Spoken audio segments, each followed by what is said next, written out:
We spent the day exploring how people in Africa decide whether and where to migrate, how to migrate, and how European and African policies shape those decisions.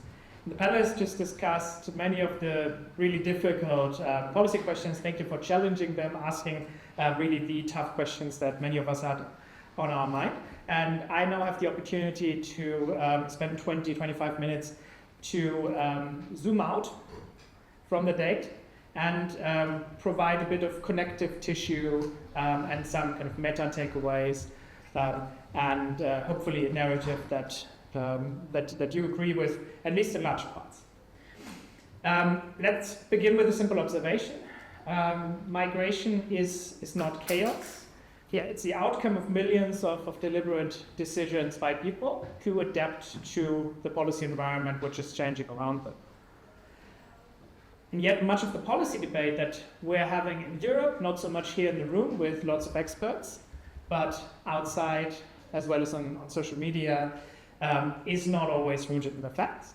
If you ask policymakers, specifically politicians, they will say typically, yes, of course, evidence is important, but at the same time, may only listen to it once they've made up their mind.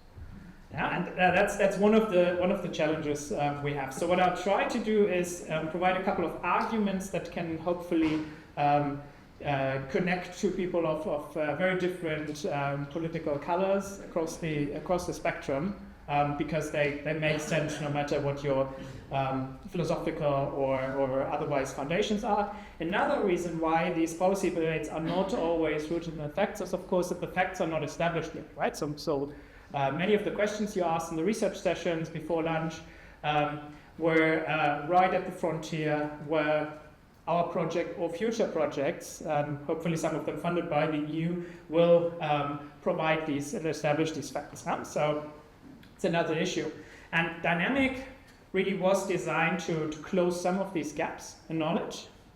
And very crucially, we try to really follow the whole decision-making and migration process from early stages of formation of aspirations to migrate or stay, to through the modalities, through the movement, and then finally to integration and also return, where we had the opening keynote today. This mix of method that we applied, you heard about many examples of this in the research sections, that was really crucial to be able to get an in-depth understanding. We went much further than would have been possible with just one discipline's very narrow approaches. Good. So I should start showing the slides. Okay, so before reflecting on the findings of the project, let's ground ourselves a little bit in what Europe actually tries to achieve. And why am I primarily focusing on Europe? It's because we're here in Brussels with an event in Nairobi or Addis. I would be focusing a bit more on the objectives of AEU and African governments. So allow me to be a bit stylized in my characterization of the policy objectives. One could say that on labor migration policy, something that we agree on is the goal to attract the kind of skills that match European labor market needs while safeguarding social cohesion. On asylum policy, a positive take on the goals that are being pursued could be to say that we're trying to uphold humanitarian responsibility through fair burden sharing. On immigration control, it's clear, like many of us have gone through a certain change in mind, realized a bit more all the costs involved with too liberal policies. What many of us agree on is that immigration control is important to preserve legitimacy and the functioning of welfare states. And that has to come through managed entry and strong integration support. And what we heard earlier from Martin Carlotta in one of the research sessions was that the welfare state is really key. It's the most common term in the policy documents that our team in Florence has analyzed. Why? Well, partly joking. It's probably so important in European policymaking because it's the one thing that people can agree on. We have to safeguard the welfare state, and some will say we have to save it from the migrants who might be contributing to the solution to safeguard in the future. What's the visa policy? Victoria just mentioned the many things that don't work. Visa policy is one such case. In principle, the logical visa policy from these goals that I was laying out would be enable movement for work, tourism, study, family visits, and so on, and restrict only where necessary. And these points, in my view, make a lot of sense. Most of us in the room can probably agree on, although we would be likely critical of how close we are to them taking reality. The question now is how well these policies align with the realities on the ground and with how people actually take migration decisions. And that's exactly where DYNAMIG comes in. And one of the issues that I see, and maybe as an economist I'm in a good position to criticize this, is very often what policymakers seem to have in mind is that people are relatively stylized economic decision makers. So debates around the importance of changing the welfare rules for asylum seekers, for example, that we're having in Germany for a long time now, take a big weight in the overall discussion, while probably being a little bit overblown in terms of their actual importance. So what DYNAMIG finds, I summarized here at the bottom. People decide through mixed motives, hopes, norms, and perceptions. We had these sessions in the morning where we went into a little bit of detail. So what does that mean for practice? What does it imply? Let me highlight 6 key points which could help Europe's and African migration cooperation a bit more grounded in facts, realistic, and ultimately more effective. On this point of narratives and perceptions shaping behavior, it's very clear from our research in the project, also from research that's coming out in parallel from others, that economic dissatisfaction drives aspiration.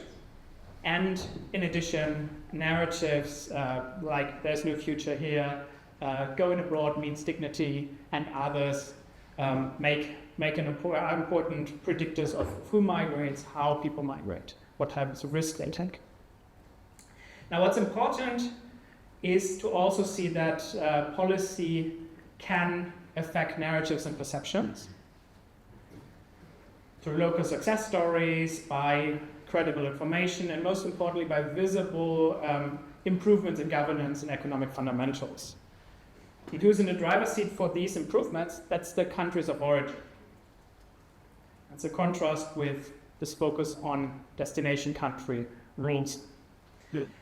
Europe cannot transform origin countries of migrants on its own. That would be hubris to expect that, to tell our voters that we can achieve this, but it can support governments, societies that have the right priorities, but lack the resources. And I would argue EU support will have the greatest leverage in countries that show commitment to improving governance and opportunity for their citizens, but that need the external resources to turn that commitment into something tangible. Second key point is the timing matters. And that brings us from the why of people's migration aspirations to the how. How do people move from an idea to an actual plan? And understanding that sequence is crucial because timing determines when policies can make a difference. Our work in Kenya, Nigeria, Morocco shows 3 clear phases before departure. First, this phase of formation of the decision, commitment to either migrating or staying. Then the second phase in which different options are evaluated, information is gathered, modalities, destination countries are decided, and so on. And then third, resource mobilization. Now, our findings suggest across different methods that we applied that that people are most open to influence early on, when migration is still an option among many, when it's an aspiration but no plan they have committed to. And once the plans solidify, then preferences harden, and the conditions around migration, such as the risks people are facing, play less of a role. So for policy, that means timing matters, early intervention in the opportunities that people see at home, giving people positive reasons to be willing to stay, see their future in their country of origin, such as positive economic and social trajectories. These can redirect aspirations, and this would likely be a time when many policies, many interventions can achieve a more lasting effect. Then we just heard in the panel the start of the important discussion about deterrence and the role of it. We heard very eloquently from Victoria that how she characterized the right kind of deterrence, right kind of control. I'm not going to repeat that in detail, but what is clearly important is to have a good mix of development-oriented and deterrence-oriented policies. Yes. Policy debates often treat border controls and development as opposites, one about restriction, the other about opportunity. Many people have heard about the migration hump, where Michelle and I had questions in the second block of sessions here before lunch, where we think it's not a relationship that holds across contexts. It's not as simple as headline talk show makes it appear. And what is important, I think, is a few takeaways. Border management affects how people move and where they move potentially. Development outcomes affect whether and why they move. Spending on development assistance without regular migration potentially results in political backlash in destination countries. If we don't fix irregular migration, then there's serious criticism of our development spending, no matter the causal relationship between the two. Control without development in countries of origin would fuel frustration there. We see all the protests in Madagascar, in Kenya, in Morocco just in recent weeks. And this would likely not result in an end to irregular migration attempts, especially not if Africa's population doubles and there are so many important development challenges. So the policy implication here would be balance, combining reinforcement with investment that expands the agency opportunities in origin countries. And that balance also applies to return of protection. It means we need to have the chance to return people into a safe and dignified situation, while those who receive protection in Europe are received through a fair division of responsibility. Returns implemented with reintegration support help maintain the credibility of the migration system. That's something I think we shouldn't forget in all of this talk. So if the right balance is about combining enforcement and opportunity in countries of origin, then the next question is about how to spend limited resources, especially in our current budgetary situation. And that brings us to the question of what is an investment actually. Spending on deterrence produces effects that likely only last as long as the funding continues. If you take the border guards away, if you stop the drone from flying and so on, that effect will be largely gone. The information that the border is open again will travel fast. By contrast, if you invest into skills, into lasting improvements of local livelihoods, you may have longer-term cumulative benefits. So that's important to keep in mind when we talk to the decision makers in parliament and so on. In a similar investment logic applies with skills partnerships, for example. Investments benefit not only the person who gains these skills, they also benefit either the country where people then migrate to, or if they stay the origin country, or through remittances as well, and the greater availability of skilled workers across Europe and Africa generally. So the key here is to think about the marginal costs and benefits, something we do regularly as economists, and identifying the ideal cutoff point.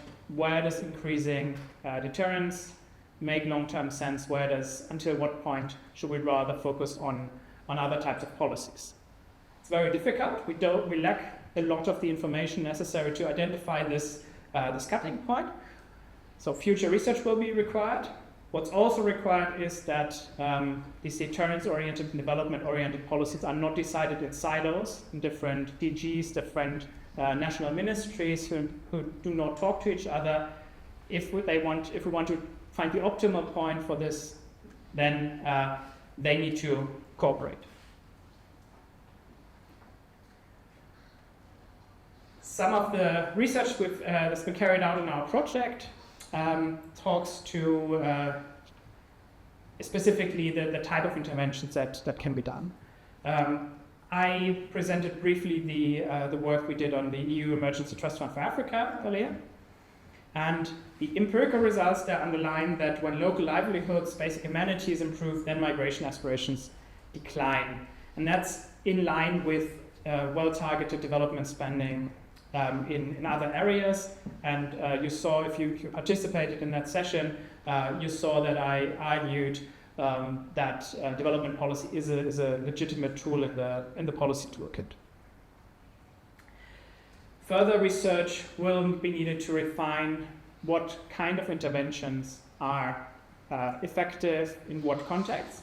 This funding line in Horizon Europe, our project is located, was really the first start to investigate this. So I hope that this will receive continued attention. And extrapolating from our research, as I said earlier, the best value for money likely lies in targeting people early in the aspiration formation process, helping them seize incredible prospects at home, and then make their lives where they are, ideally also with options for circular migration and so on. In short, if we think about these types of policies as investing in opportunity, we have a way of also framing them not as charity, development aid as charity, something where the public support is really broken down, but rather as a sensible long-term strategy that aligns European and African interests.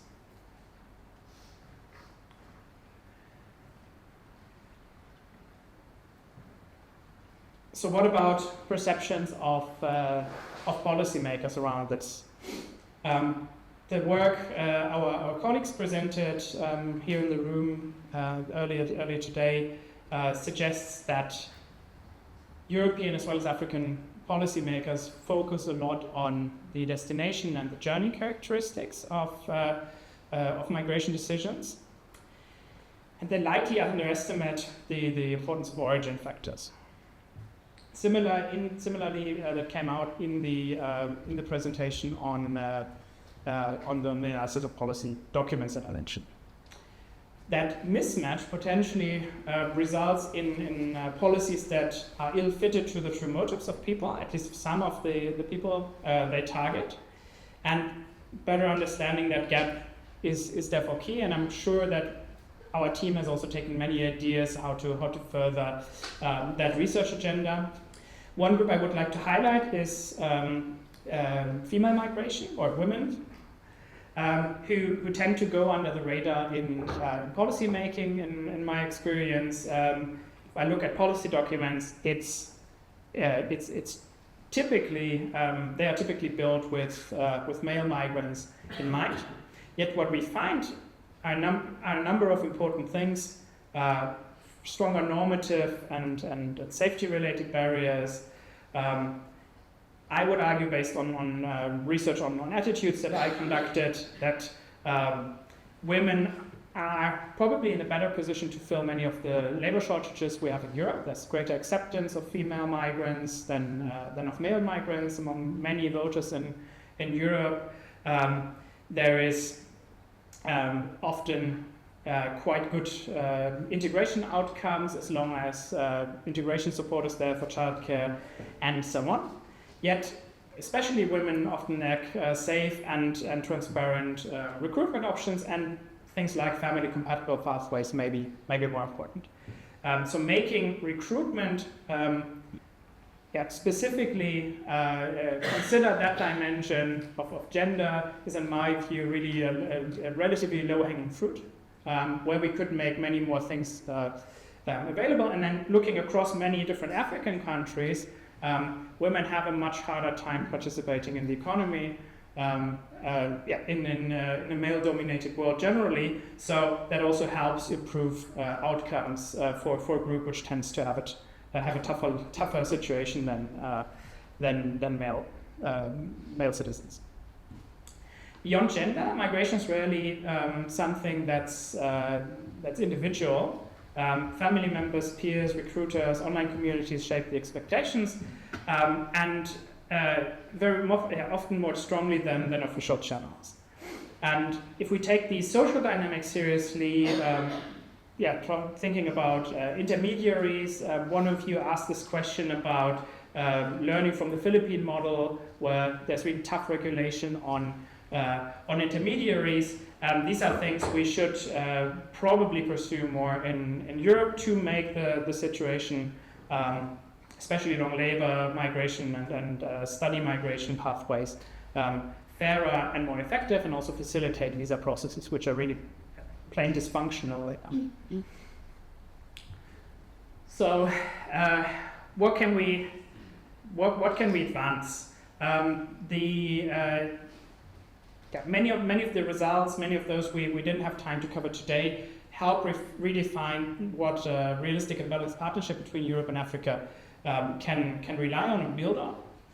And very often I at least observe a discussion which swings between two extremes, fear and moral duty, whereas the center ground is really where we could go. That's mutual interest. So where does the mutual interest lie? In my view, for origin countries, prosperity and legitimacy rests on citizens who thrive at home and abroad, and governments gain credibility when they create real economic prospects and manage mobility also in ways that protect citizens against abuse and potential death in the Sahara or in the Mediterranean. And for destination countries, the vitality of economies, the stability of welfare states, frankly, our whole democracies with the attacks from the right depend on managed openness. Well-governed labor migration, study migration address demographic decline, fill critical shortages that the economies are really suffering from, and also maintain political legitimacy. And that also means having controls in place. Very much endorse what some of the panelists said about the need to have a good mix of things.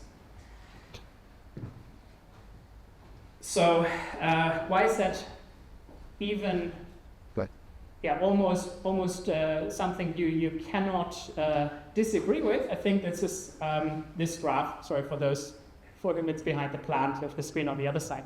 This is an IMF graph on the UN population projections.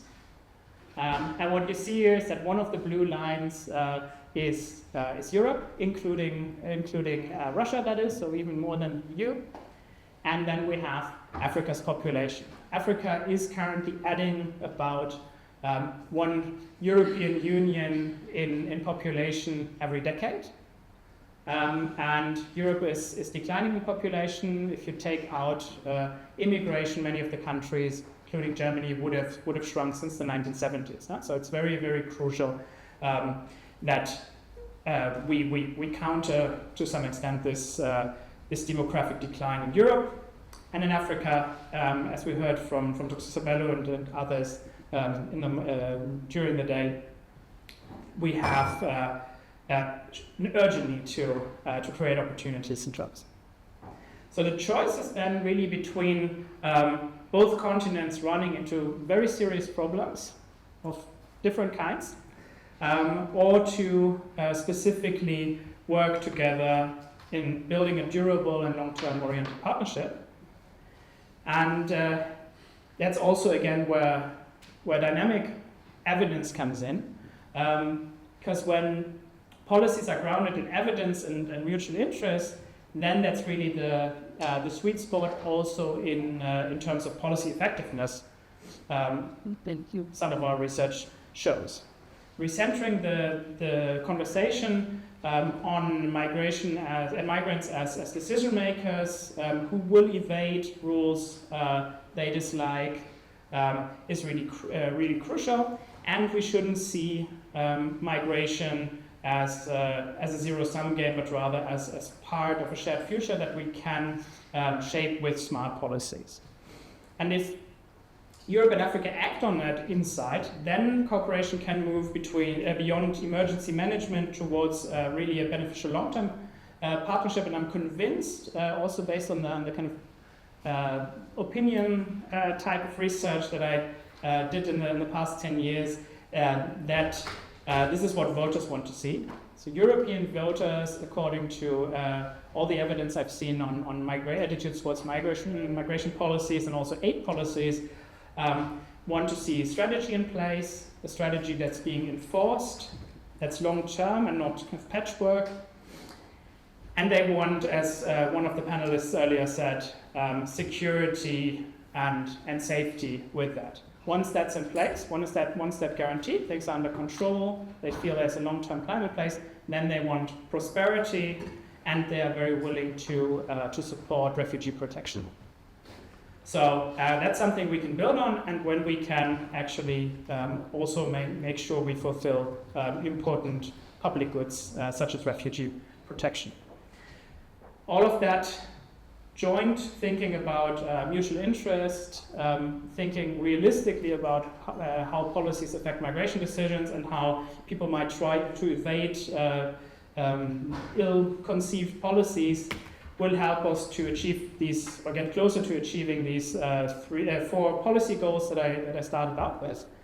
And that's really the Horizon Dynamics work contributes to, and the conversation that I hope will continue over the reception, and then that we will continue in different formats in the next weeks. Thank you.